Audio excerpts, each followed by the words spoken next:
Tapi kenapa kamu masih bohong sama aku berkali-kali lagi? Gak gitu, Ah. Aku akan membatalkan gugatan cerai itu setelah ibu bebas. Karena aku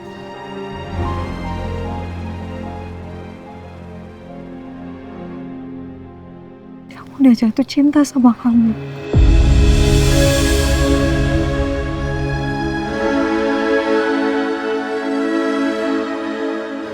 Aku mau jadi istri yang baik, makanya aku memilih untuk menyelesaikan masalah aku sendiri.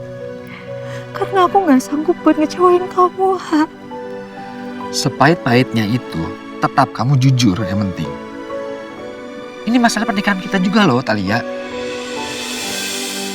Kalau kamu membuat keputusan itu sendiri, tanpa melibatkan aku, itu namanya kamu tidak menghargai aku sebagai seorang suami. Ngerti kamu ya? Sakit.